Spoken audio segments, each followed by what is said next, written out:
नमस्कार बच्चों। आज मैं आपके लिए विज्ञान विषय से संबंधित एक महत्वपूर्ण वीडियो लेके आया हूँ। यह वीडियो बोर्ड परीक्षा 2023 से संबंधित है। मैंने विज्ञान विषय का एक मॉडल पेपर तैयार किया है जो ब्लू प्रिंट के आधार पर मैंने तैयार किया है। जिस प्रकार आपका जो बोर्ड का पेपर है वो 4 भागों में डिवाइड है, पार्ट ए, बी, सी और डी, और प्रत्येक पर्सन कितने नंबर का आना है वो उसमें लिखा हुआ है। तो उसी के अनुसार मैंने बोर्ड का जो पेपर है वो तैयार किया है। जिस प्रकार बोर्ड में पेपर आएगा उसका एक मॉडल पेपर मैंने तैयार किया है, और यह पेपर आपके बोर्ड का जो एग्ज़ाम है उसमें मार्क्स है वो ज़रूर बढ़ाएगा। और साथ में मैं आपको थोड़ा सा बोर्ड के पेपर में किस प्रकार आपको पसंद करने चाहिए इसका भी ट्रिक बता रहा हूँ साथ में। तो अपने को क्या करना है बच्चों, सबसे पहले आपको जो पार्ट ए है, खंड ए है, उसको करना है, और उसमें भी वो पर्सन करने हैं जो आपको आराम से आ रहे हैं, ठीक है। और फिर उसमें प्रत्येक पर्सन के बीच में कम से कम एक लाइन है वो आपको ज़रूर छोड़नी है। ये नहीं कि ठीक है लगातार आप पर्सन करते जा रहे हैं, बीच में कोई खाली जगह नहीं छोड़ रहे हैं, और अगर आपकी हैंडराइटिंग अच्छी नहीं है तो आपके नंबर कट सकते हैं। तो जो भी आप उत्तर लिख रहे हैं वो स्पष्ट दिखना चाहिए, और प्रत्येक 2 पर्सन है इनके बीच में कम से कम एक लाइन जरूर छोड़े, क्योंकि आपको ये पता है कि आपकी कॉपी है उसमें काफ़ी पेज आते हैं और आगे आराम से 5-7 पेज वो खाली रहते हैं, और उसमें लास्ट में आपको क्रॉस ही लगाना पड़ता है। तो इसलिए आप प्रत्येक, जैसे पर्सन एक है उसमें 12 पार्ट्स हैं। कितने पार्ट्स हैं? 12 पार्ट्स हैं। तो उसमें क्या करना है, जैसे पर्सन नंबर 1 लगाया उसमें आप 1 नंबर लिखेंगे, और उसका उत्तर जैसे कोई भी पर्सन है, जैसे आपको प्रश्न पूछा गया कि अमीबा में जनन किस विधि द्वारा होता है, 4 ऑप्शन होंगे तो उसका उत्तर है द्विविखंडन विधि। तो आप उत्तर लिखेंगे, यानी जैसे उत्तर में जैसे बी है तो बी लिखा और द्विविखंडन विधि। तो इस प्रकार आप उत्तर लिख देंगे, और जो मेन उत्तर है वो आपको लिखना, पूरा पर्सन नहीं उतारना है।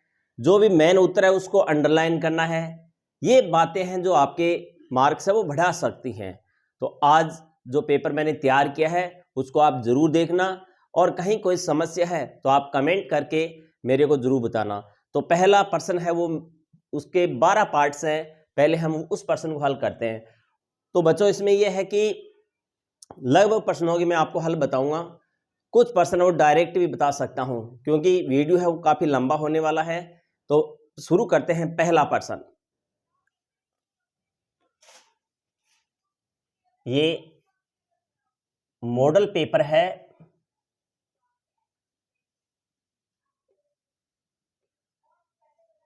विषय विज्ञान, विषय विज्ञान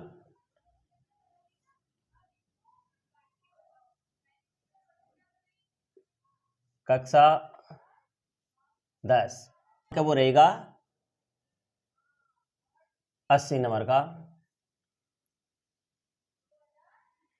और पेपर है उसमें आपको टाइम दिया जाएगा 3 सही 1/4 घंटे, यानी 3.25 घंटे आपको मिलेंगे। तो हमें खंड ए को हल कर रहे हैं। खंड ए, तो खंड ए में प्रश्न है प्रश्न नंबर 1, सही विकल्प का चयन करो। सही विकल्प का चयन करो, यानी आपको 4 विकल्प दिए जाएंगे और जिसमें से जो भी उत्तर आपको सही लगे वो आपको लिखना है। तो इसका पहला जो प्रश्न है वो है, एक अभिक्रिया दी गई है आपको। अभिक्रिया है जैसे Fe2O3 फेरिक ऑक्साइड की अभिक्रिया करवाई जा रही है एल्युमिनियम के साथ, और एल्युमिनियम ऑक्साइड बन रहा है Al2O3 प्लस आयरन, ये अभिक्रिया है। अब इसमें पूछा है आपको उपरोक्त अभिक्रिया का प्रकार है, उपरोक्त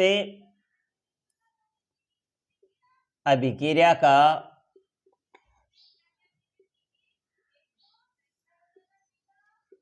प्रकार है।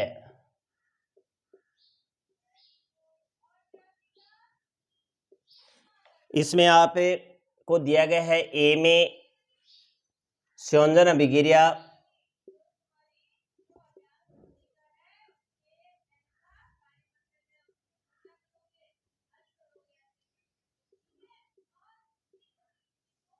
बी में है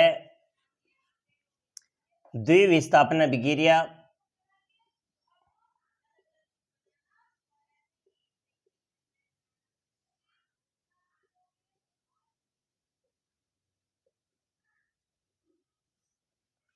और सी में है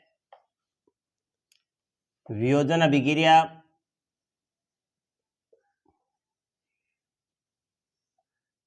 और डी में है विस्थापन अभिक्रिया।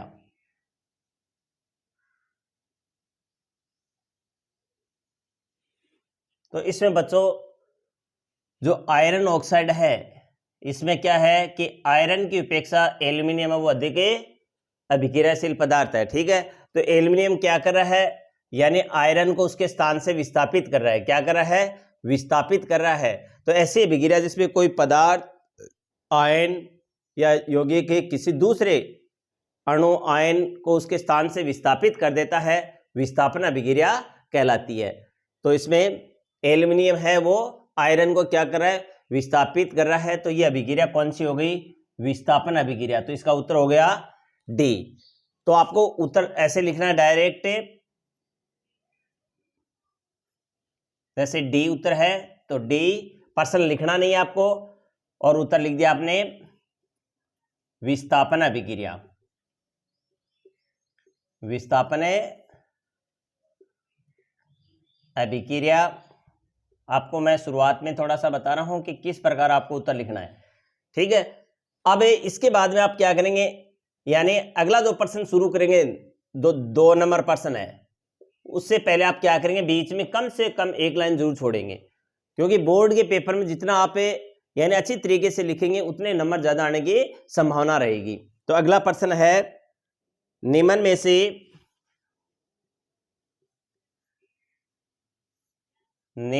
से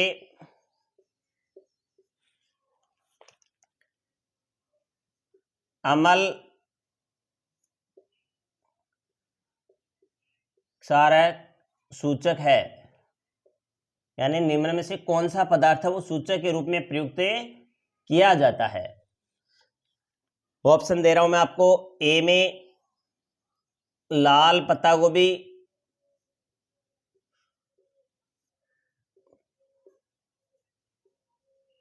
बी में है हल्दी,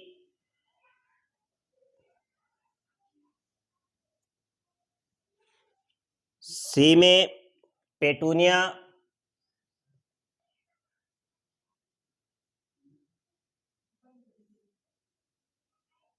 और डी में है उपरोक्त सभी।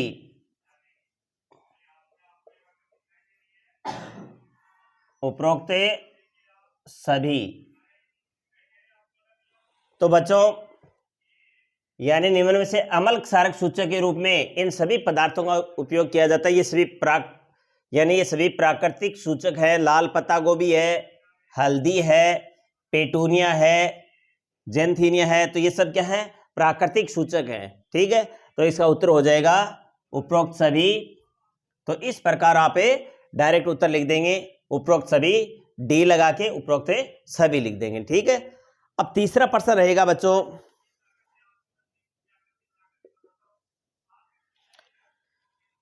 निम्न में से कौन सी धातु गर्म जल के साथ अभिक्रिया करती है।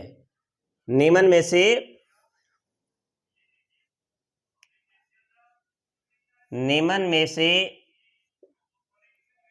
कौन सी धातु,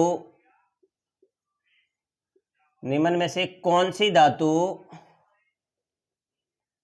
गर्म जल के साथ गर्म जल के साथ अभिक्रिया करती है।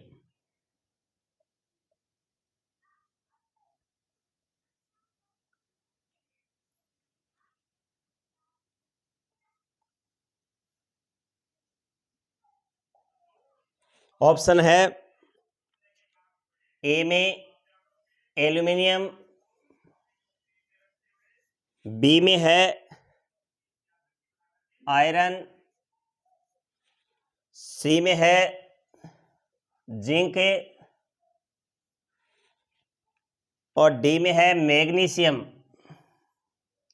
तो बच्चों धातुएं होती हैं वो जल के साथ, यानी कुछ धातुएं होते हैं वो ठंडे जल और गर्म जल दोनों के साथ अभिक्रिया करती है, जैसे पोटेशियम है, ठीक है। और जो मैग्नीशियम है वो ठंडे जल के साथ अभिक्रिया नहीं करती है, ये केवल गर्म जल के साथ अभिक्रिया करती है। तो इसका उत्तर रहेगा यानी मैग्नीशियम।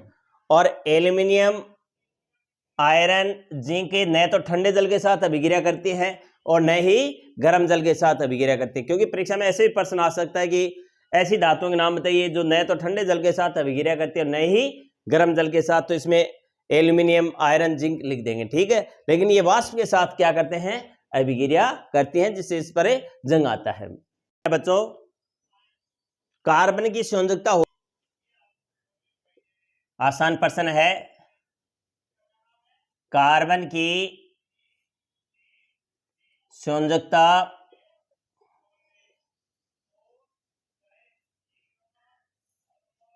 होती है। प्रश्न जो मैंने आपको बताए हैं इसी से रिलेटेड ही आएंगे। तो जैसे कार्बन की संयोजकता होती है, ऑप्शन में जैसे दे दिया आपको 1 होती है, बी में दे दिया 4 होती है, सी में दे दिया 6 होती है और डी में दे दिया आपको 12 होती है। तो बच्चे क्या करते हैं, जल्दबाजी में उनको कोई भी चीज़ ध्यान में होती है उनके आधार पर उत्तर लिखने की कोशिश करते हैं, क्योंकि जैसे ये सोचते हैं कि कार्बन का परमाणु क्रमांक 6 होता है और जो 6 दिखाई देता है, क्योंकि ऑप्शन में ऐसे होंगे आपके लिए जिसमें बच्चा है वो गलती करे। तो इसमें कार्बन की संयोजकता पूछी है, न कि उसका परमाणु क्रमांक पूछा है, तो आपको डायरेक्ट 6 पर नहीं जाना है। और कुछ बच्चों की जैसे द्रव्यमान संख्या याद होती है तो 12 की तरफ ध्यान देते हैं। तो कार्बन की संयोजकता बच्चों कितनी होती है, 4 होती है। कार्बन एक चतुस्संयोजी होता है, ठीक है। तो कार्बन की संयोजकता कितनी होती है, 4 होती है। तो इसका उत्तर रहेगा बी, ठीक है बच्चों। प्रश्न है बच्चों,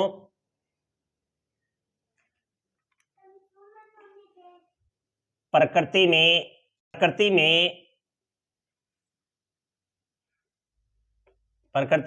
कितने तत्व पाए जाते हैं। प्रकृति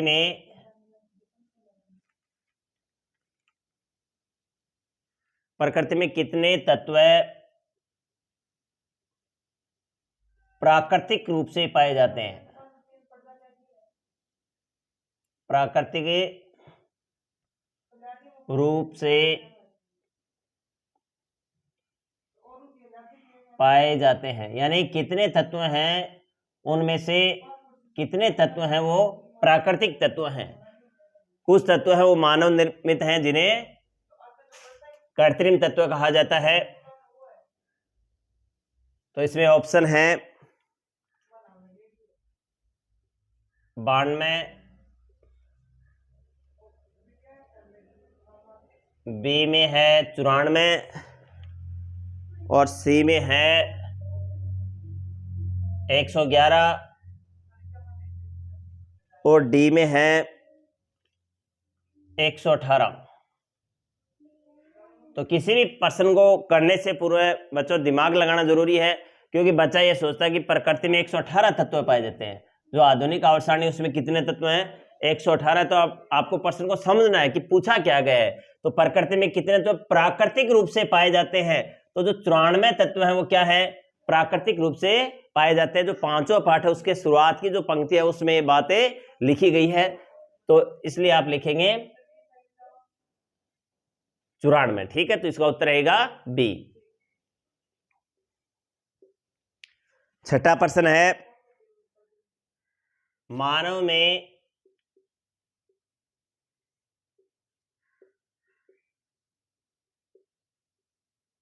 वर्किक एक तंत्र का भाग है।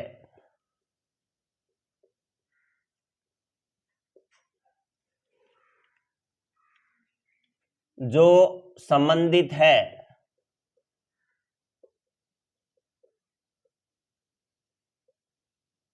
कहने का मतलब है कि जो किडनी होती है, वृक्क होते हैं, वो किस तंत्र से संबंधित है। तो इसमें ऑप्शन जैसे दे दिया आपको, श्वसन तंत्र,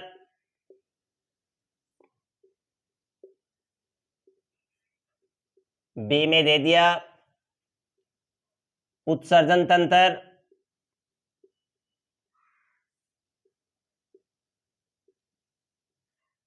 सी में दे दिया रक्त परिसंचरण तंत्र,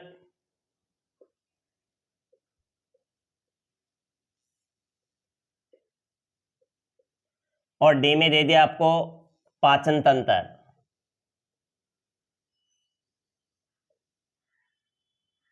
प्रश्न बच्चों किसी भी तंत्र से संबंधित आ सकता है। ये तो मैंने आपके लिए बनाया है कि मानव में जो वृक्क होते हैं वो किस तंत्र से संबंधित हैं। हृदय के बारे में पूछा जा सकता है, या छोटी आंत का ऑप्शन दे सकते हैं कि छोटी आंत वो किस तंत्र से संबंधित है। तो इसमें आपको प्रत्येक जो भी तंत्र है उसके जितने भी पार्ट्स होते हैं उनको याद रखना है। जैसे वृक्क पूछा है तो वृक्क किस तंत्र से संबंधित है, यानी ये उत्सर्जन तंत्र से संबंधित है। किससे संबंधित है? उत्सर्जन तंत्र से संबंधित है। ये रक्त में से अपशिष्ट पदार्थों को छानता है और जो अपशिष्ट पदार्थ है वो मूत्र के रूप में बाहर है वो उत्सर्जित किए जाते हैं। तो यहाँ पर जो वृक्क है वो उत्सर्जन तंत्र का भाग है, तो इसका उत्तर रहेगा बी। और अगर यही प्रश्न ये होता है कि हृदय किस तंत्र का भाग है, तो उत्तर होता रक्त परिसंचरण तंत्र।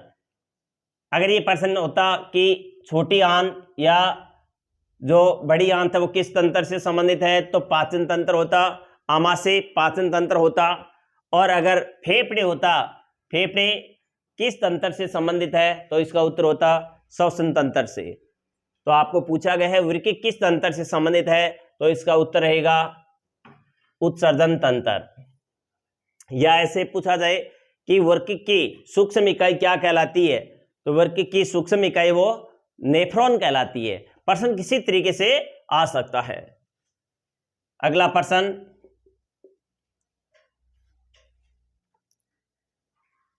कोशिका विभाजन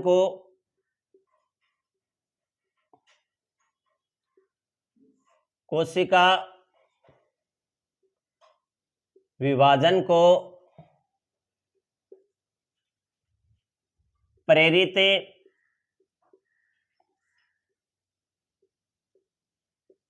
करने वाला हार्मोन है।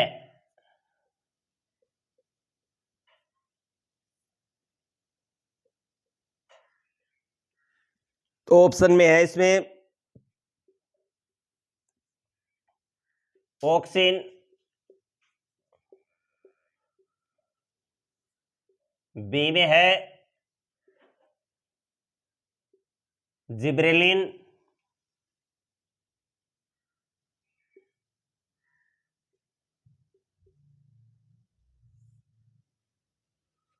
सी में साइटोकाइनिन,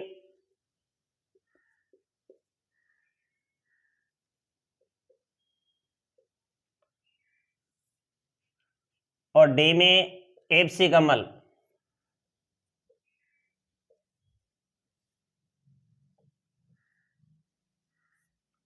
तो प्रश्न को अच्छी तरीके से पढ़ना है बच्चों कि प्रश्न में क्या पूछा गया है। तो कोशिका विभाजन को प्रेरित करने वाला हार्मोन पूछा गया है। तो कोशिका विभाजन को प्रेरित करने वाला हार्मोन है वो साइटोकाइनिन होता है। और बाकी जो हार्मोन होते हैं वो क्या करते हैं, कोशिका का दीर्घीकरण करते हैं, जिसमें ऑक्सिन है, जिब्रेलिन है, ठीक है, और गैसीय हार्मोन एथिलीन है। तो अगर जो भी चीज पूछी जाए तो उसको सही तरीके से पढ़ना है। तो इसमें कोशिका विभाजन को प्रेरित करने वाला हार्मोन है वो साइटोकाइनिन है। और अगर ये पूछा जाए कि निम्न में से कौन सा हार्मोन है वो छाया वाले भाग में बनता है, तो ऑक्सिन है। ऑक्सिन वो छाया वाले भाग में बनता है। इसी कारण जो प्रो होता है पादप का वो प्रकाश की तरफ मुड़ जाता है। और अगर ये पूछा जाए कि कौन सा पादप हार्मोन है जो पौधे की पर्व एवं पर्व संधियों की लंबाई में वृद्धि करता है, तो इसमें आएगा जिब्रेलिन। निम्न में से कौन सा पादप हार्मोन है जो यानी वृद्धि को संदमित करता है, तो इसमें होगा एब्सिकामल।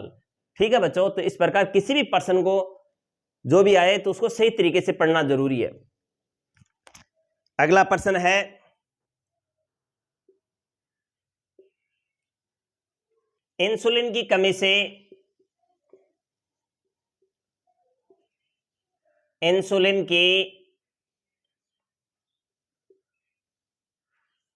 कमी से कौन सा रोग हो जाता है? कौन सा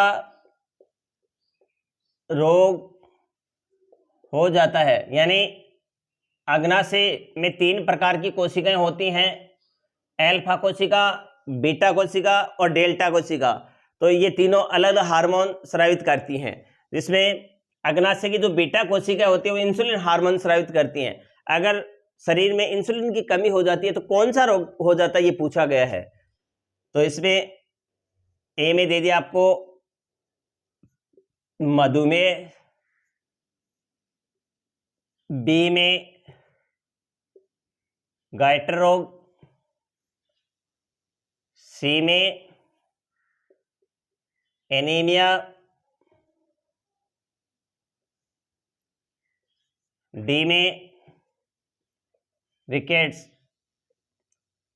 तो इस प्रकार आपको ऑप्शन दिए जाएंगे, उसमें से आपको चयन करना है कि इसमें कौन सा है। तो इंसुलिन की कमी से बच्चों मधुमेह नामक रोग हो जाता है। कौन सा रोग हो जाता है? मधुमेह नामक रोग हो जाता है। या परीक्षा में ऐसे भी आ जाता है कि मधुमेह नामक रोग किस हार्मोन की कमी से होता है, तो उत्तर होगा इंसुलिन। तो इसका उत्तर रहेगा ए। और अगर यही प्रश्न ऐसे आ जाए कि गोइटर नामक रोग है, वो किस ग्रंथि से स्रावित हार्मोन की कमी के कारण होता है, तो ये गोइटर नामक रोग है वो थायरोक्सिन हार्मोन के कारण होता है। थायरोक्सिन हार्मोन की जो कमी होती है तो क्या होता है, गोइटर नामक रोग हो जाता है, जो थायराइड ग्रंथि से संबंधित है। या प्रश्न ऐसे भी आ सकता है कि आयोडीन की कमी से, अगर आपके भोजन में आयोडीन की कमी है तो आप किस रोग से ग्रसित हो सकते हैं, तो गोइटर नामक रोग से ग्रसित हो सकते हैं। ठीक है, तो इस प्रकार एक दूसरे से रिलेटेड जो प्रश्न है वो मैं आपको बता रहा हूं। तो अगला प्रश्न है,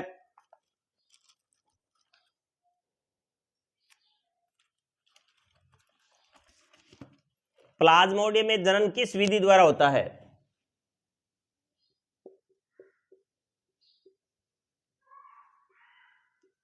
प्लाज्मोडियम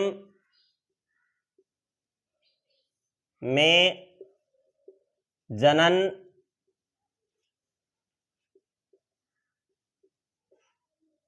किस विधि द्वारा होता है? ये अलैंगिक जनन की विधियां हैं, किस विधि द्वारा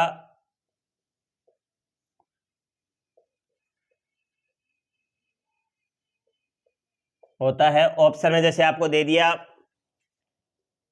द्विविखंडन,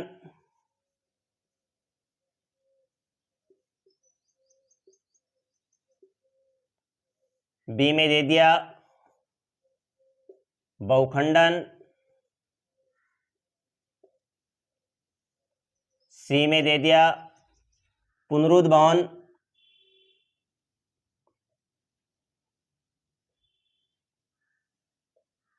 और डी में दे दिया मुकुलन। तो प्रश्न बच्चों किसी तरीके से आ सकता है। तो इसमें आपको पूछा गया कि प्लाज्मोडियम में जनन किस विधि द्वारा होता है, तो प्लाज्मोडियम में जो जनन होता है वो बहुखंडन विधि द्वारा होता है। क्या होता है? बहुखंडन विधि द्वारा होता है। तो इसमें यानी कई छोटे छोटे जीव बन जाते हैं, उसके चारों ओर एक मोटी कोशिका भीति बन जाती है। तो प्लाज्मोडियम में जनन है वो बहुखंडन विधि द्वारा होता है। और अगर ये पूछा जाए कि अमीबा में जनन किस विधि द्वारा होता है, तो उसमें द्विखंडन विधि द्वारा होता है। और अगर ये पूछा जाए कि प्लेनेरिया में जनन किस विधि द्वारा होता है, तो उसमें आप लिखेंगे पुनरुद्भवन द्वारा। और अगर आपको ये पूछा जाए कि हाइड्रा में जनन किस विधि द्वारा होता है, तो उत्तर होगा मुकुलन द्वारा। तो किसी से संबंधित आ सकता है। इसमें मैंने आपको बता दी है कि जैसे मुकुलन विधि है वो किस में होती है? हाइड्रा में। पुनरुद्भवन है प्लेनेरिया में होता है, बहुखंडन प्लाज्मोडियम में होता है, और द्विखंडन है वो अमीबा में होता है। तो इस प्रकार प्रश्न कोई भी आए, अगर आप वीडियो को अच्छी तरीके से देखेंगे तो आराम से आप प्रश्न सही कर देंगे। तो इसका उत्तर होगा बी।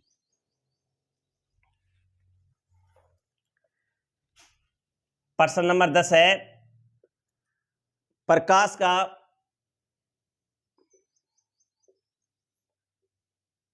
का अपने पथ में छोटी वस्तु के आने पर उसके किनारों से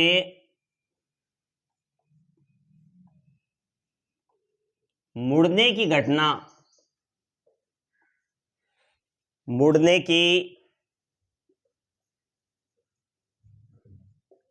घटना कहलाती है।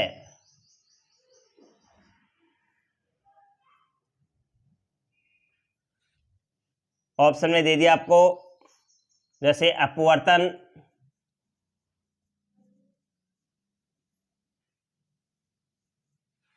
और प्रकाश का अपने पथ में रखी छोटी अपारदर्शी वस्तु, यहां पर सॉरी अपारदर्शी वस्तु है, अपारदर्शी वस्तु के आने पर उसके किनारों से मुड़ने की घटना कहलाती है अपवर्तन। बी में परावर्तन, सी में विवर्तन,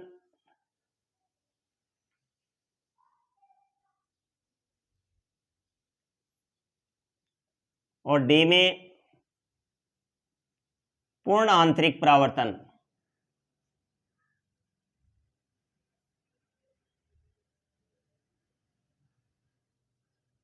अच्छा प्रश्न है बच्चों, यानी ये जो चार घटनाएं से संबंधित प्रश्न आ सकता है।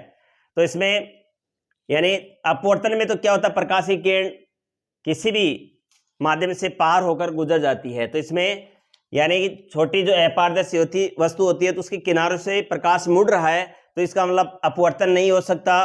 परावर्तन में प्रकाश की किरण उसी माध्यम में वापस चली जाती है, तो यह भी नहीं हो सकता। तो इसमें क्या होगा, छोटी अपारदर्शी वस्तु है तो उसके किनारों से जो प्रकाश मुड़ेगा तो इस घटना को कहते हैं विवर्तन। ठीक है, याद रखना है। जैसे जो बंद कमरा होता है वहां पर जो यानी रोशनी होती है तो वो विवर्तन के कारण ही होती है। इसी तरीके से जब किसी दूसरे कमरे से आप को कोई आवाज सुनाई दे रही है तो वो विवर्तन के कारण आवाज हमें सुनाई देती है, क्योंकि आवाज प्रकाश ये डायरेक्ट सीधे नहीं आ रहे, लेकिन ये किसी भी जैसे जो खिड़कियां हैं, दरवाजे हैं, तो इनसे टकरा कर आ रही हैं, तो इस घटना को बोलते हैं विवर्तन। नेत्र का कौन सा भाग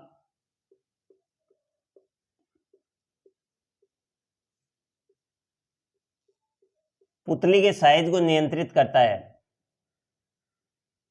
पुतली या तारा? तो नेत्र का कौन सा भाग पुतली के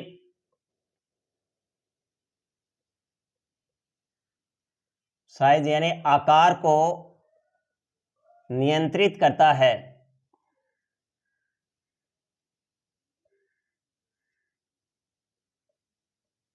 कम प्रकाश होता है तो पुतली फैल जाती है, और अधिक प्रकाश होता है तो पुतली का साइज छोटा हो जाता है। तो नेत्र का कौन सा भाग पुतली के साइज को नियंत्रित करता है?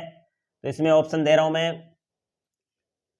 ए में दे दिया रेटिना या दृष्टिपटल, बी में कॉर्निया या स्वच्छमंडल, सी में परितरिका, आइरिस या परितरिका, और डी में दे दिया आपको लेंस, यानी नेत्र में जो उत्तल लेंस पाया जाता है वो पुतली के साइज को नियंत्रित करता है। तो नेत्र का कौन सा भाग पुतली के साइज को नियंत्रित करता है? तो बच्चों पुतली के साइज को नियंत्रित है वो आइरिस या परितरिका करती है। अच्छा प्रश्न है, परीक्षा में यहां से प्रश्न आ सकता है कि दो तरीके से प्रश्न बनता है कि नेत्र का कौन सा भाग पुतली के साइज को नियंत्रित करता है, तब तो आप लिखेंगे परितारिका, आइरिस या परितारिका। और अगर ये प्रश्न ऐसे आ जाए कि नेत्र का कौन सा भाग है, नेत्र का कौन सा भाग है जो नेत्र में प्रवेश करने वाले प्रकाश की मात्रा को नियंत्रित करता है, तब आएगा इसमें पुतली आएगा, पुतली या तारा। और अगर ये प्रश्न ऐसे आ जाए कि नेत्र में कौन सा लेंस पाया जाता है, तब आएगा उत्तल लेंस। और यही प्रश्न ऐसे आ जाए कि मानव नेत्र में प्रतिबिंब कहां बनता है, तो उत्तर होगा रेटिना या दृष्टिपटल। और अगर यही प्रश्न आ जाए कि नेत्र का कौन सा भाग है जो उभरा हुआ होता है, अपारदर्शी पर्दा होता है, तो इसको बोलते हैं कॉर्निया। अगला प्रश्न है बच्चों, ये जो वैकल्पिक प्रश्न है इनका लास्ट प्रश्न है।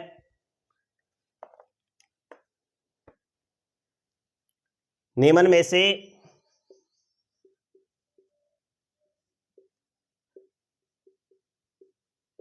में से कौन सा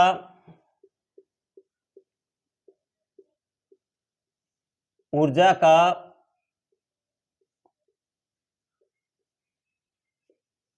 पारंपरिक स्रोत नहीं है?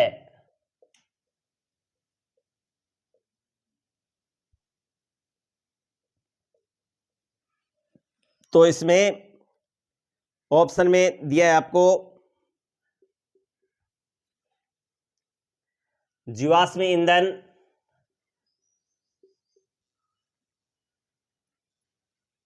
तो जीवाश्म ईंधन बी में दे दिया सौर ऊर्जा,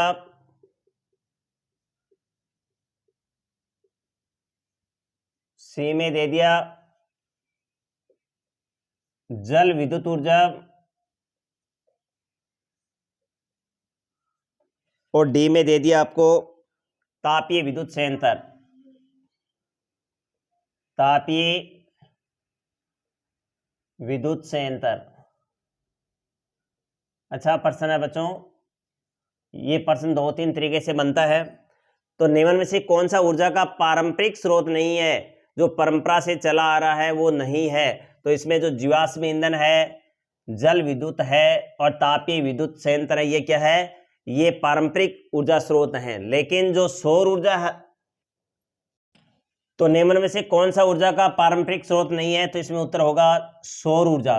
सौर ऊर्जा एक वैकल्पिक ऊर्जा स्रोत या नवीन ऊर्जा स्रोत है, तो इसमें उत्तर रहेगा सौर ऊर्जा। और अगर यही प्रश्न ये पूछा जाता कि निम्न में से कौन सा ऊर्जा का पारंपरिक स्रोत है, तो इसमें जीवाश्म ईंधन दे दिया और जल विद्युत दे दिया और तापीय विद्युत दे दिया और उपयुक्त सभी दे दिया, तो क्या हो जाता? उपयुक्त सभी आपको सौर ऊर्जा नहीं देता। और अगर यही प्रश्न इस प्रकार पूछता कि निम्न में से कौन सा ऊर्जा का नवीनीकरण ऊर्जा स्रोत है, तो नवीनीकरण में जैसे सौर ऊर्जा है वो नवीनीकरण ऊर्जा स्रोत है, जल विद्युत ऊर्जा है वो भी नवीनीकरण ऊर्जा स्रोत है, पवन ऊर्जा है वो भी नवीनीकरण ऊर्जा स्रोत है। या जो वैकल्पिक प्रश्न है वो ये भी आ सकता है कि किस देश को पवनों का देश कहा जाता है, तो ये भी मैंने पहले जो वीडियो डाले थे उसमें बता दिया है कि डेनमार्क को पवनों का देश कहा जाता है। या ये भी प्रश्न आ सकता है कि पवनों की जो पवन ऊर्जा प्राप्त करने के लिए पवन चक्की की पंखुड़ियों को घुमाने के लिए कितने किलोमीटर प्रति घंटा की स्पीड से हवा की गति होनी चाहिए, तो 15 किलोमीटर प्रति घंटा होनी चाहिए। तो ये अपने वैकल्पिक प्रश्न थे। अब मैं आपको बताऊंगा जो रिक्त स्थान वाले प्रश्न है, जो 6 प्रश्न आएंगे। तो दूसरा प्रश्न शुरू होता है अपना, रिक्त स्थानों की पूर्ति कीजिए।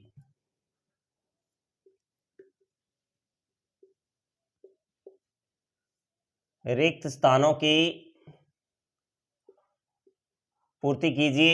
ये बच्चों प्रश्न थोड़े जटिल रहेंगे आपके लिए, क्योंकि जो वैकल्पिक प्रश्न है तो उसमें आपको ऑप्शन दिए जाएंगे, इसमें कोई ऑप्शन नहीं होगा। और सबसे जटिल प्रश्न यही रहेंगे कि इसमें आपको रिक्त स्थान दिए जाएंगे, और जब आपने पूरी किताब अच्छी तरीके से पढ़ी है तभी ये प्रश्न आपके सही हो पाएंगे। तो प्रश्न है रिक्त स्थानों की पूर्ति कीजिए। पहला प्रश्न है 1 किलोवाट घंटा में 1 किलोवाट घंटा में रिक्तान जूल होते हैं। तो कहने का मतलब है 1 किलोवाट घंटा में कितने जूल होते हैं, तो इसका उत्तर रहेगा बच्चों 3.6 इंटू 10 की घाते 6 जूल। अच्छा प्रश्न है, परीक्षा में ऐसे भी आ सकता है कि 1 किलोवाट घंटा से आप क्या समझते हैं, तो इसका उत्तर रहेगा कि यदि 1000 वाट का वो विद्युत उपकरण 1 घंटे तक प्रयुक्त किया जाए तो उपभोक्त ऊर्जा का मान क्या होगा, 1 किलोवाट घंटा होगा। या 1 किलोवाट घंटा में कितने जूल होते हैं, तो 3.6 इंटू 10 की घाते 6 जूल। 1 किलोवाट घंटा है, इसका मतलब होता है 1 यूनिट होता है। अगला प्रश्न,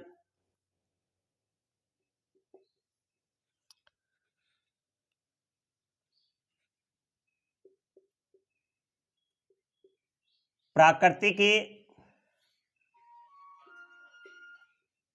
वर्ण का सिद्धांत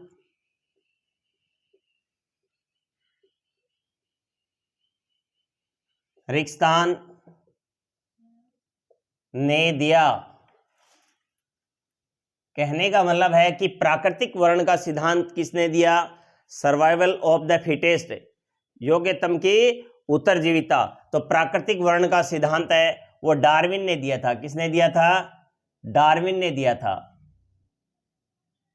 डार्विन ने 1859 में बीगल नामक जहाज में समुद्री यात्रा की थी।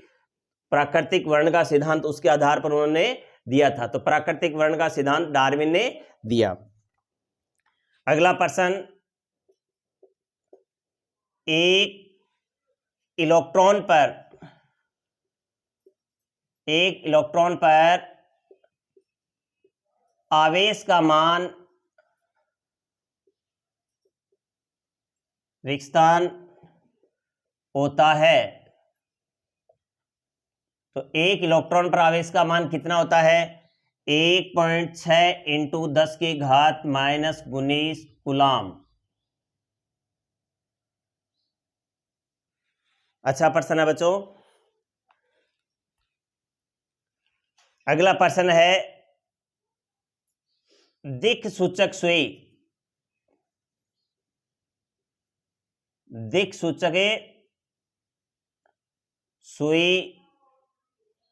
एक छोटा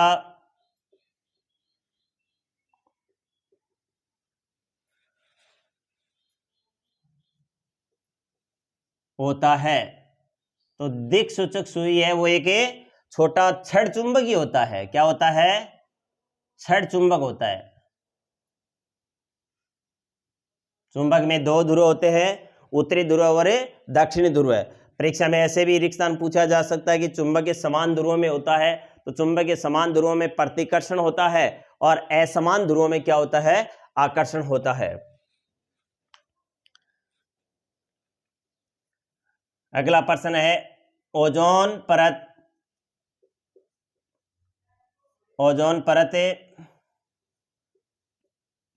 सूर्य से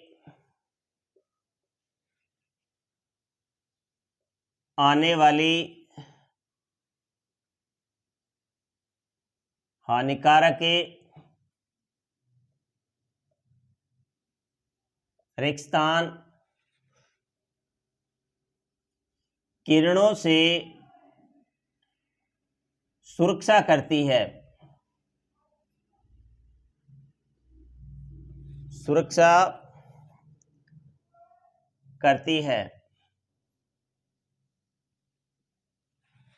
तो बच्चों ओजोन परत वो सूर्य से आने वाली हानिकारक यूवी यानी अल्ट्रावायलेट या पैराबैंगनी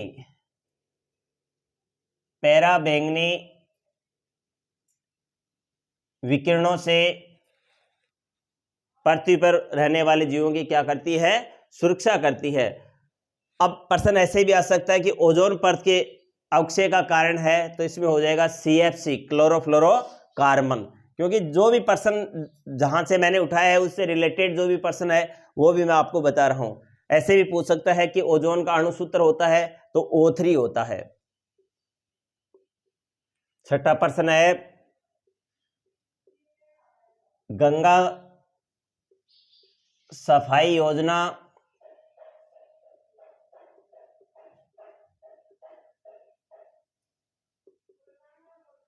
रेगिस्तान में शुरू की गई।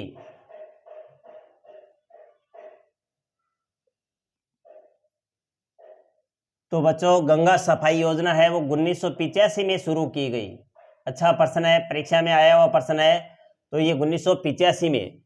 या ये प्रश्न भी आ सकता है कि गंगा के जल में किस जीवाणु की वृद्धि है, वो गंगा जल को दूषित होना यानी बताया गया है। तो इसमें कोलीफार्म जीवाणु है जो मनुष्य की आंत्र में पाया जाता है। कौन सा जीवाणु है? कोलीफार्म, जो मनुष्य की आंत्र में पाया जाता है और जिसकी वृद्धि इस गंगा के जल में अधिक पाई गई है, तो इसलिए जो गंगा जल है वो प्रदूषित माना गया है। और गंगा सफाई योजना है वो 1985 में शुरू की गई। तो ये अपना जो पहला और दूसरा प्रश्न है वो प्रश्न है रहे हैं। अब अपना तीसरा प्रश्न जो अति लघुत्तरात्मक होगा वो अब मैं आपको बताने जा रहा हूं। अब बच्चों प्रश्न रहेंगे अति लघुत्तरात्मक।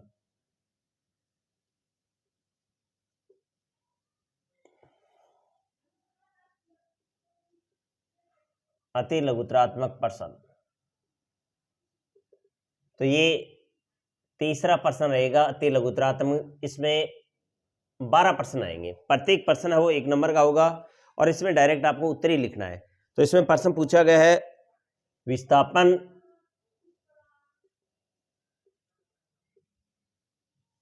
एवं द्विविस्थापन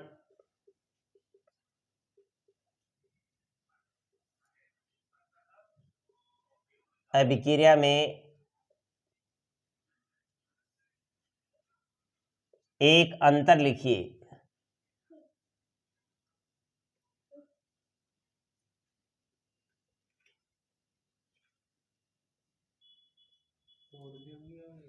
तो विस्थापन अभिक्रिया में क्या होता है?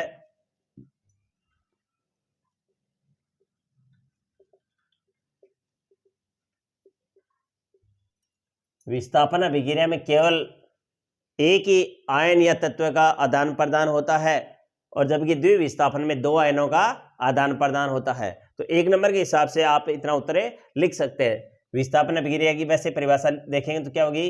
ऐसी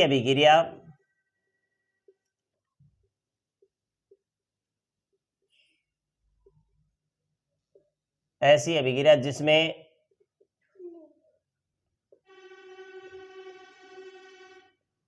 अधिक क्रियाशील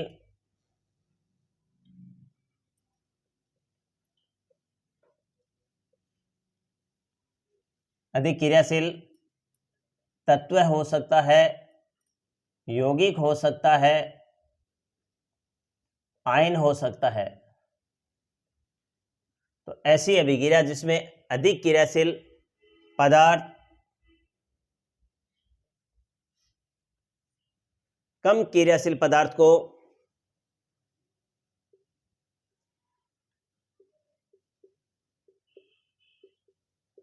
कम क्रियाशील पदार्थ को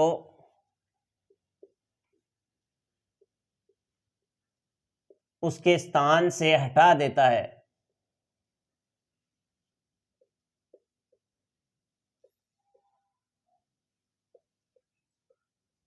विस्थापन अभिक्रिया कहलाती है। जैसे कॉपर सल्फेट का विलयन होता है, अगर उसमें जिंक धातु के टुकड़े आप डालते हैं तो जिंक धातु है वो कॉपर सल्फेट में से कॉपर के आयनों को हटा देगा और क्या बना लेगा? जिंक सल्फेट बना लेगा और कॉपर है वो अलग हो जाएगा। तो कहने का मतलब है जिंक धातु है वो कॉपर की तुलना में क्या है? अधिक अभिक्रियाशील है। अब बात करते हैं द्विविस्थापन।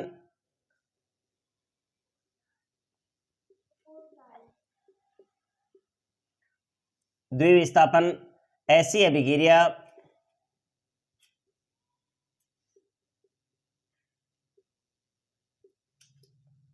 ऐसी अभिक्रिया जिसमें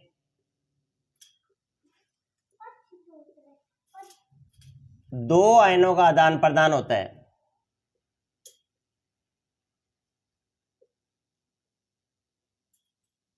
दो आयनों का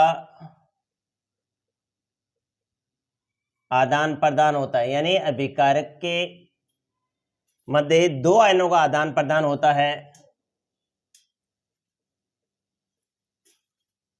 द्विविस्थापन अभिक्रिया कहलाती है।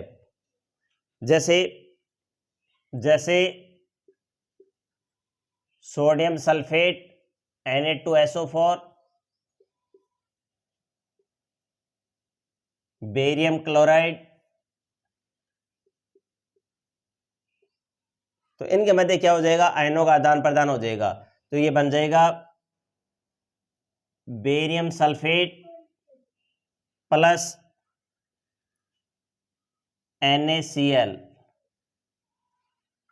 तो इस अभिक्रिया में क्या हुआ है, दो आयनों का आदान प्रदान हुआ है, यानी बेरियम है वो तो सल्फेट आयनों के साथ में जुड़ गया, और जो सोडियम आयन है वो यानी जो क्लोराइड आयन है उनके साथ ही जुड़ गया। तो ऐसी अभिक्रिया जिसमें दो आयनों का आदान प्रदान होता है क्या कहलाती है, द्विविस्थापन अभिक्रिया कहलाती है।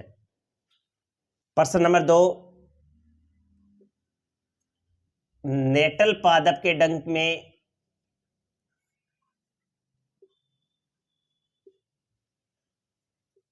नेटल पादप के डंक में कौन सा अम्ल पाया जाता है, कौन सा अम्ल पाया जाता है।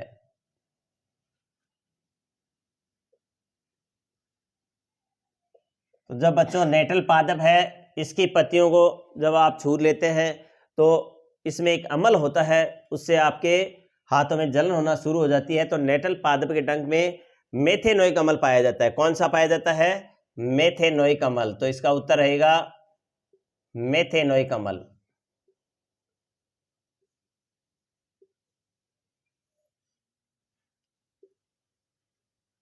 और इससे रिलेटेड प्रश्न है कि नेटल पादप के डंक में जो मेथेनोइक अम्ल पाया जाता है, इसका इलाज किस पौधे से होता है। तो उसके आसपास ही एक डोक नामक पौधा पाया जाता है, उससे इसका इलाज हो जाता है।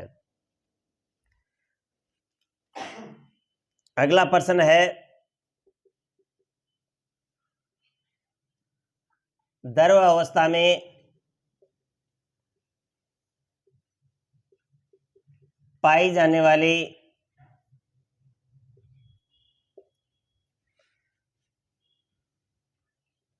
द्रव अवस्था में पाई जाने वाली एक धातु का नाम बताइए।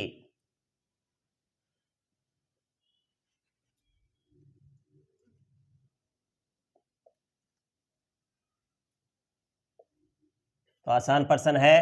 तो द्रव अवस्था में पाई जाने वाली धातु है तो वो क्या होती है,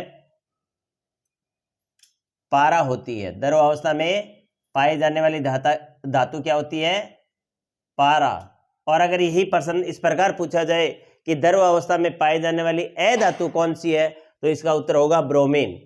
और अगर यही प्रश्न इस प्रकार पूछा जाए कि ऐसी कौन सी अधातु है जो चमकीली होती है, तो इसका उत्तर हो जाएगा आयोडीन। और अगर ये प्रश्न पूछा जाए कि ऐसी कौन सी धातु है जिसको हथेली पर रखने पर पिघल जाती है, तो इसमें होगा गैलियम और सीजियम।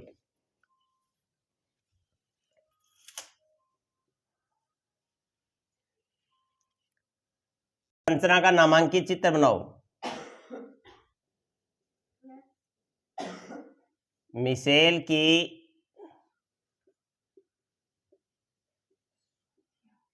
संरचना का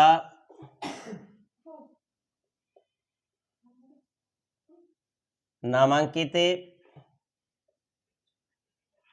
चित्र बनाओ। तो आसान सा चित्र है, आप बना सकते हैं। तो इस प्रकार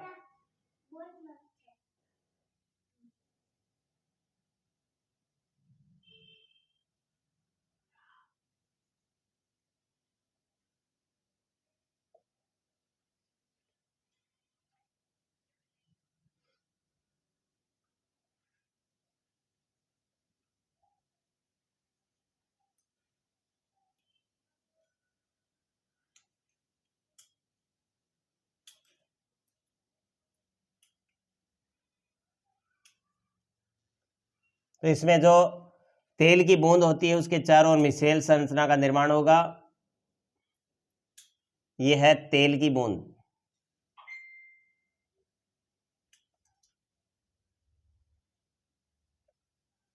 ठीक है, तो तेल के चारों ओर ये मिसेल संरचना बनेगी और इसमें जो सोडियम आयन होते हैं वो जलरागी होते हैं, जल की तरफ होते हैं, और इसका जो एक सिरा होता है, जो पूंछ वाला सिरा होता है, वो तेलीय जो पदार्थ होते हैं उनकी तरफ होता है। तो इस प्रकार आप मिसेल की संरचना बना सकते हैं। अगला प्रश्न है, किसी भी कोष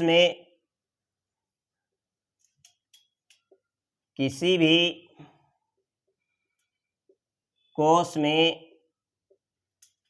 अधिकतम में इलेक्ट्रॉन भरने का सूत्र होगा।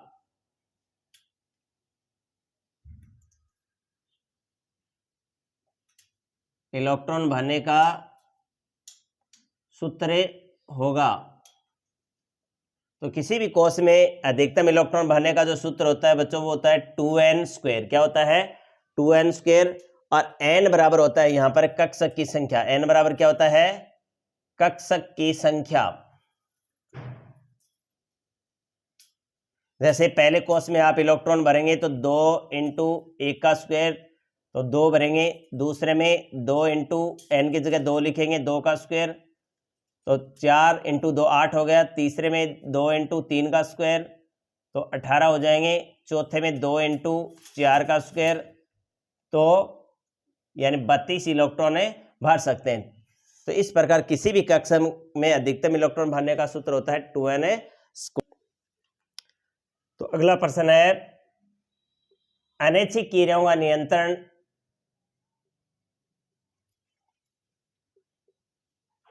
अनैच्छिक क्रियाओं का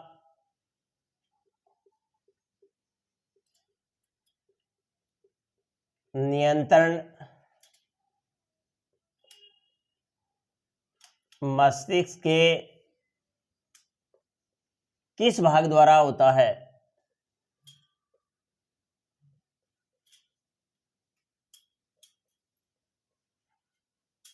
तो अनैच्छिक क्रिया हैं जैसे मुंह में लार आना, रक्तदाब, वमन। तो इन क्रियाओं का जो नियंत्रण है वो पश्च मस्तिष्क में स्थित मेडुला ओब्लांगेटा द्वारा होता है। तो इसका उत्तर क्या रहेगा?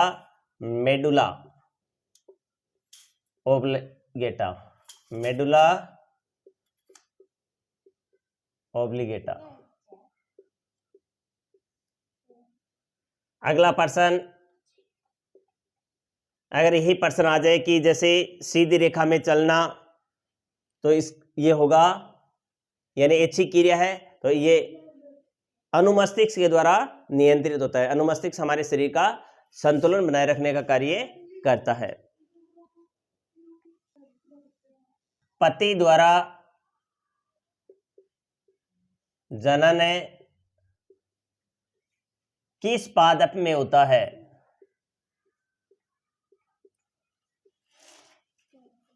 किस पादप में होता है?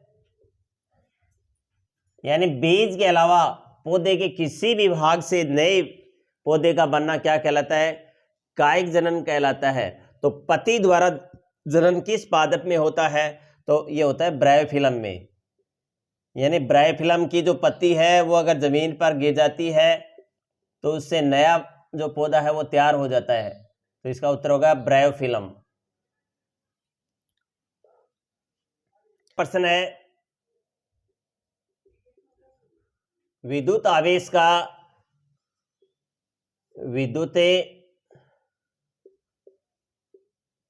का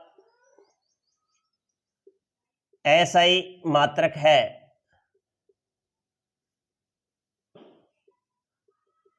तो आवेश का एसआई मात्रक बच्चों कूलाम होता है। आवेश का एसआई मात्रक क्या होता है? कूलाम होता है। इसे सी से लिखा जाता है। ठीक है।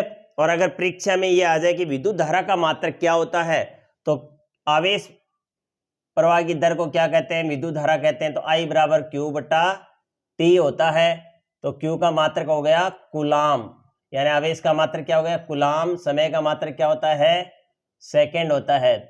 तो विद्युत धारा का मात्रक आप लिख सकते हैं कूलाम प्रति सेकंड या एम्पियर लिख सकते हैं। तो इससे रिलेटेड कोई न्यूमेरिकल आए वो भी आप कर सकते हैं। और अगर यही प्रश्न ऐसे आ जाए कि प्रतिरोध का मात्रक क्या होता है, तो प्रतिरोध का मात्रक क्या होता है ओम होता है। प्रतिरोध का मात्रक क्या होता है ओम होता है। और अगर यही प्रश्न आ जाए विशिष्ट प्रतिरोध का मात्रक क्या होता है, विशिष्ट प्रतिरोध का मात्रक तो ओम गुणा मीटर होता है। क्या होता है ओम गुणा मीटर होता है। और अगर यही प्रश्न इस प्रकार आ जाए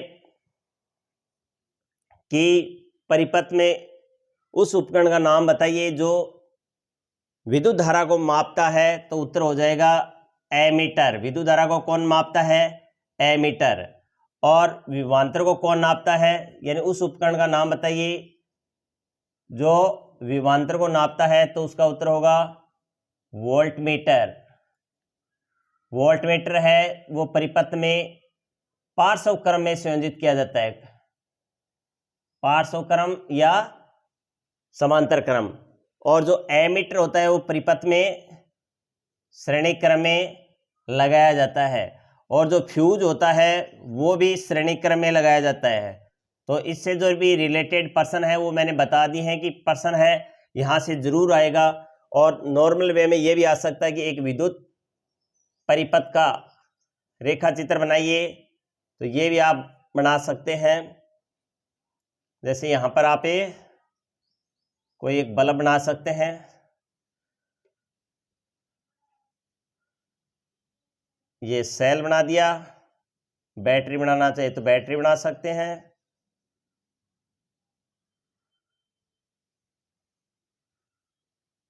धारा नियंत्रक भी बना सकते हैं। तो इस प्रकार क्या है, ये एक बल्ब हो गया, ये एमीटर हो गया, ये बैटरी हो गई और ये कुंजी होगी। तो इससे रिलेटेड प्रश्न वो भी आप आराम से हल कर लेंगे। अगर इसमें कोई प्रतीक पूछ ले कि जैसे ये पूछ लिया कि ये किसका प्रतीक है, तो ये परिवर्ती प्रतिरोध, ठीक है। या पूछ लिया ये किसका प्रतीक है, तो ये है खुली कुंजी। अगर ये पूछ लिया ये किसका प्रतीक है, तो ये हो जाएगा बंद कुंजी। तो इसमें प्रतीक है वो भी आप देख लेना बच्चों।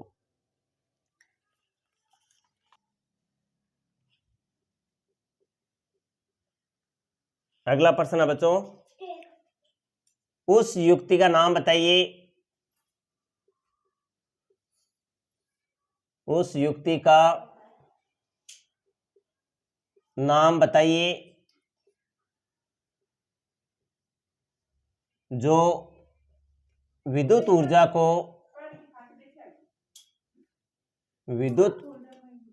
को यांत्रिक ऊर्जा में बदलती है।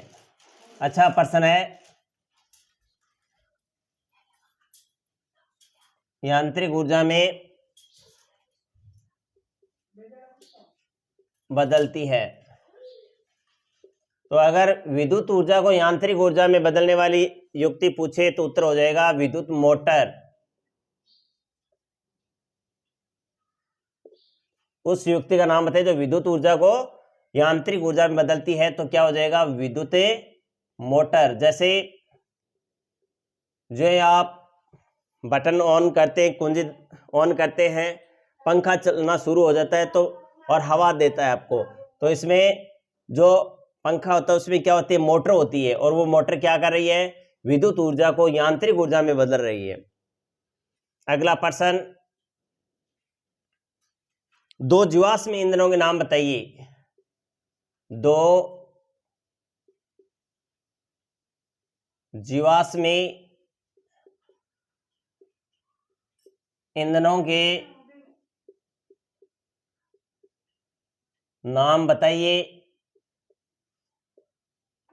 तो जीवाश्म ईंधन है वो कोयला और पेट्रोलियम होते हैं। कोयला और पेट्रोलियम। पेट्रोलियम में पेट्रोल, डीजल, केरोसिन, कोलता सब आ जाते हैं। तो दो जीवाश्म ईंधन कौन से हो गए? कोयला और पेट्रोलियम। ठीक है, और ये जीवों के मृत अवशेषों से बनते हैं, इसलिए इनको जीवाश्म ईंधन कहते हैं। अगला प्रश्न, एक 4 चरणों वाली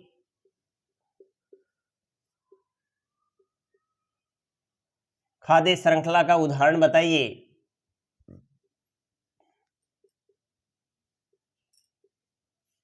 खाद्य श्रृंखला का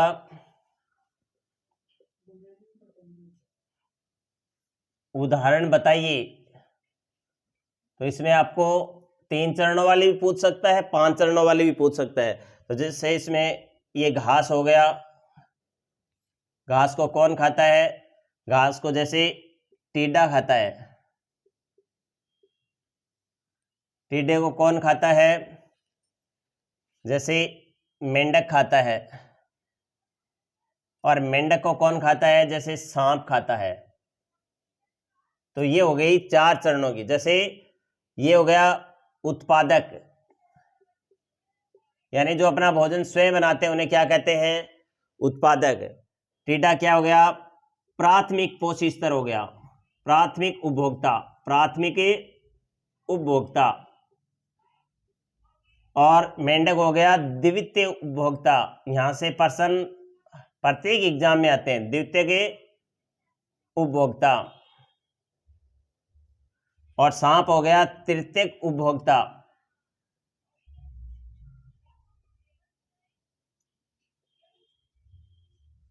और अगर पोषी स्तर की बात करें तो यहां पर घास क्या है? प्रथम पोषी स्तर है, टिड्डा द्वितीय पोषी स्तर है, मेंढक तृतीय पोषी स्तर है, और सांप क्या है? चतुर्थ पोषी स्तर है। ठीक है, और अगर इसमें ये पूछे कि कौन है जो अपना भोजन स्वयं बनाते हैं, तो इसमें उत्तर होगा यानी पेड़ पौधे, तो यानी घास हो गया। और अति लघुतरात्मक प्रश्न का अंतिम प्रश्न है, एक परिनालिका का नामांकित चित्र बनाओ। तो एक परिनालिका का नामांकित चित्र बनाओ।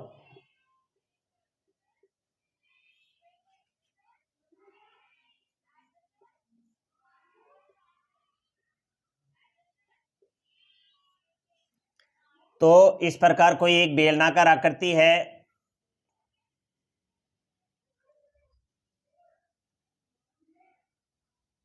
तो जिसमें पास पास रुद्ध, विद्युत रुद्ध तांबे के तारों से बनी बेलनाकार आकृति को क्या कहते हैं? परिनालिका कहते हैं।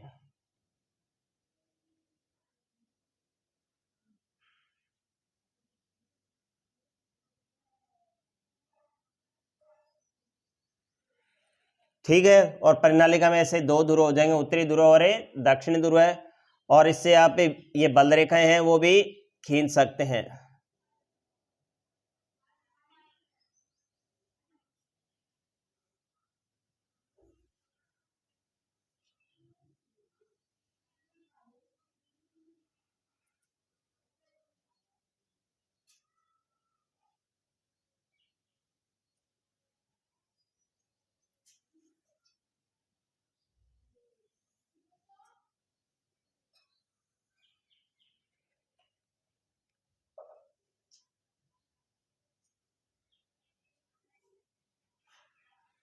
और जो चुंबकीय बल रेखाएं होती है वो उत्तरी ध्रुव से निकलती हैं और दक्षिण ध्रुव पर समाप्त होती हैं। तो इस प्रकार इनकी दिशा है वो भी आप दर्शा देना।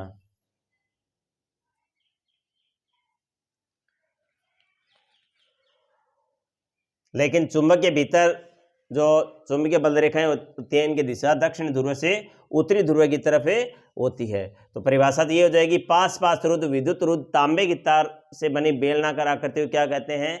परिनालिका कहते हैं।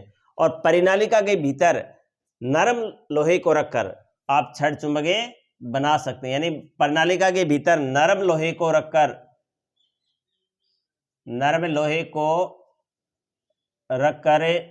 आप चुंबक बना सकते हैं। तो ये प्रश्न में कई बार आ जाता है कि प्रणालिका के भीतर नरम लोहे को रखेंगे तो क्या बनेगा, चुंबक बनेगा। तो इस प्रकार बच्चों ये आज का अपना जो वीडियो है वो अति लघुतरात्मक प्रश्नों तक है, यानी मैंने आपको पहला प्रश्न करवाया वैकल्पिक प्रश्न, इसमें 12 प्रश्न थे। अच्छी तरीके से करने, आपको प्रत्येक प्रश्नों के बीच में कम से कम एक एक लाइन जरूर छोड़नी है। जैसे इसमें 12 पार्ट्स हैं तो 12 जो भाग हो गए तो उनके प्रत्येक के बीच में एक लाइन छोड़नी है, नहीं कि जैसे 1 से 12 तक आपने लगातार कर दिए फिर आप लाइन छोड़ रहे हैं। आपको प्रत्येक जो प्रश्न है उनके बीच में लाइन छोड़नी है। फिर दूसरा प्रश्न है रिक्त स्थान वाला, जिसमें 6 प्रश्न है, तो उसमें भी आपको क्या करना है, डायरेक्ट उत्तर लिख सकते हैं और प्रत्येक के बीच में एक लाइन छोड़ सकते हैं। फिर अति लघुतरात्मक है, जिसमें प्रत्येक प्रश्न है वो एक एक नंबर का है और ये 12 प्रश्न है। तो इस प्रकार टोटल प्रश्न क्लियर हो गए 3, ठीक है। और 20 प्रश्न है जो खंड ब, स और द में है, जिनका मैं प्रत्येक का एक एक करके वीडियो डालूंगा, क्योंकि वैसे अगर साथ में डालेंगे तो वीडियो काफ़ी लंबा हो जाएगा और बच्चे हैं वो देखना भी नहीं चाहे, लेकिन जो इस चीज़ को समझ रहे हैं कि वीडियो है वो काफ़ी अच्छा बनाया गया है, प्रश्न अच्छे हैं, तो वो ज़रूर देखेंगे। और चैनल को आप सब्सक्राइब कीजिए और ज़्यादा से ज़्यादा शेयर कीजिए। धन्यवाद।